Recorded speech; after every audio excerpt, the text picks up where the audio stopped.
Hi hello ಎಲ್ರಿಗೂ ನಮಸ್ಕಾರ. ರಚನಾ creative cooking ಚಾನಲ್ಗೆ ಸ್ವಾಗತ.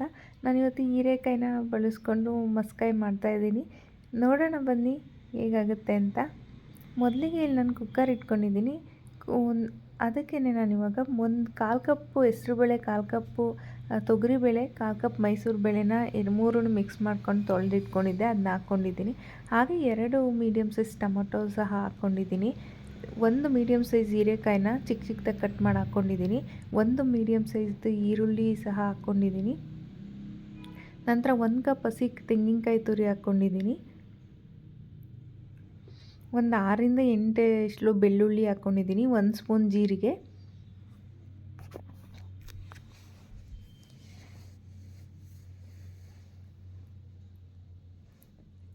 ಹಾಗೆ ಒಂದು 2ರಿಂದ 2.5 ಸ್ಪೂನ್ ಧನಿಯಾ ಪುಡಿ ಹಾಕ್ಕೊತಾ ಇದ್ದೀನಿ.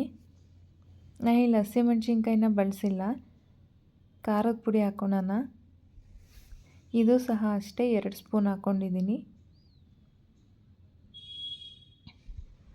ಹಾಗೆ 1 ಸ್ಪೂನ್ ಕಲ್ಲುಪ್ಪನ್ನ ಹಾಕ್ಕೊಂಡಿದ್ದೀನಿ. ಒಂದು ಅರ್ಧ ಸ್ಪೂನ್ ಅರಿಶಿಣ. ಇದೆಲ್ಲ ಮುಳುಗುವಷ್ಟು ನೀರು ಹಾಕ್ಕೊಬೇಕು. ಹಾಗೆ ಒಂದು ಸ್ಪೂನ್ ಎಣ್ಣೆ ಹಾಕ್ಕೊಂಡು ಒಂದು 3ರಿಂದ 4 ವಿಷಲ್ ತೊಗೊಂಡ್ರೆ ಸಾಕಾಗುತ್ತೆ. ಇದನ್ನು ಒಲೆ ಮೇಲೆ ಇಟ್ಕೊಳ್ಳೋಣ. ಇವಾಗ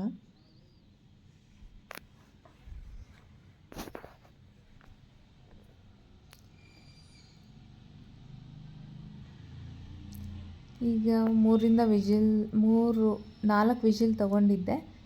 ಈಗ ಸಾಂಬಾರು ಕೂಡ ರೆಡಿಯಾಗಿದೆ. ಇದನ್ನು ಮಸ್ಕೋಬೇಕು. ನಾನು ಇಲ್ಲಿ 4 ವಿಷಲ್ ತೊಗೊಂಡಿರೋದ್ರಿಂದ ಅದೇ ತುಂಬ ಚೆನ್ನಾಗಿ ಬೆಂದಿರುತ್ತೆ. ನಾವು ಸೌಟಲ್ಲೇ ಹಿಂಗೆ ಆಡಿಸಿದ್ರೆ ಎಲ್ಲ ನುಣ್ಣಗಾಗುತ್ತೆ. ಅದರಿಂದ ನಾನು ಇಲ್ಲೇನು ಮಸ್ಕೊತಾ ಇಲ್ಲ.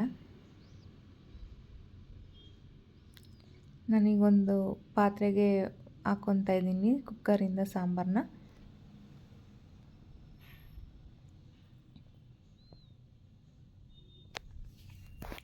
ನೋಡಿ ಈ ಥರ ಆಗಿದೆ. ನನಗೆ ಇನ್ನೊಂದು ಸ್ವಲ್ಪ ತೆಳ್ಳಗೆ ಬೇಕಿತ್ತು ಸಾಂಬಾರು, ಅದಕ್ಕೆ ನೀರು ಹಾಕ್ಕೊತಾ ಇದ್ದೀನಿ ಸ್ವಲ್ಪ.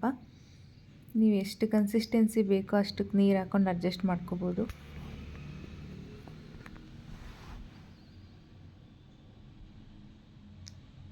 ಇದನ್ನು ಇನ್ನೊಂದು ಕುದಿಸ್ಕೋಬೇಕು. ಒಲೆ ಮೇಲೆ ಇಟ್ಕೊತಾ ಇದ್ದೀನಿ. ಹಾಗೆ ಇದಕ್ಕೊಂದು ಒಗ್ಗರಣೆ ಕೊಡಬೇಕು. ಅದಕ್ಕೋಸ್ಕರ ಪಕ್ಕದಲ್ಲೇ ಒಂದು ಕಡಾಯಿ ಇಟ್ಕೊಂಡು ಅದಕ್ಕೆ 1 ಸ್ಪೂನ್ ತುಪ್ಪ ಹಾಕ್ಕೊಂಡಿದ್ದೀನಿ. ತುಪ್ಪ ಎಲ್ಲ ಕಾದ್ಮೇಲೆ ಒಂದು ಅರ್ಧ ಸ್ಪೂನ್ ಜೀರಿಗೆ, ಹಾಗೆ ಒಣಮೆಣ್ಸಿನ್ಕಾಯಿನ ಚಿಕ್ಕ ಚಿಕ್ಕದಾಗಿ ಕಟ್ ಮಾಡಿ ಹಾಕ್ಕೊಂಡಿದ್ದೀನಿ. ಒಂದು ಸ್ವಲ್ಪ ಕರಿಬೇವಿನ ಸೊಪ್ಪು ಹಾಗೂ ಸ್ವಲ್ಪ ಹಿಂಗೆ ಹಾಕ್ಕೊಂಡಿದ್ದೀನಿ. ಈಗ ಬೆಳ್ಳುಳ್ಳಿ ಕೂಡ ಜಜ್ಜಿ ಒಗ್ಗರಣೆಗೆ ಹಾಕೋಬೋದು. ನಾನೇನಿಲ್ಲಿ ಬಳಸಿಲ್ಲ, ಸಾಂಬಾರಿಗೆ ಹಾಕಿರೋದ್ರಿಂದ. ಈಗ ಒಗ್ಗರಣೆ ಕೂಡ ರೆಡಿಯಾಗಿದೆ. ಇದನ್ನು ಸಾಂಬಾರಿಗೆ ಹಾಕ್ಕೊಂಡು ಮಿಕ್ಸ್ ಮಾಡ್ಕೊಳ್ಳೋಣ.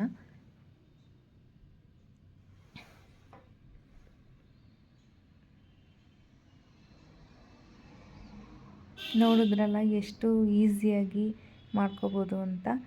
ಕೇವಲ ಒಂದು 10 ನಿಮಿಷ ನಿಮ್ಮ ಹತ್ರ ಟೈಮ್ ಇದ್ದರೆ ಸಾಕು, ಈ ಸಾಂಬಾರನ್ನ ಮಾಡ್ಕೋಬೋದು. ನೀವು ಸಹ ಟ್ರೈ ಮಾಡಿ ಹೇಗೆ ಬಂದಿತ್ತು ಅಂತ ಕಮೆಂಟ್ ಮಾಡಿ. ನಾನಿವತ್ತು ಮುದ್ದೆಗೆ ಸರ್ವ್ ಮಾಡ್ತಾಯಿದ್ದೀನಿ ಸಾಂಬಾರನ್ನ.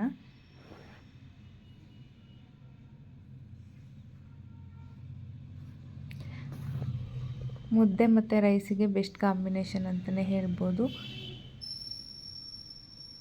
Thank you.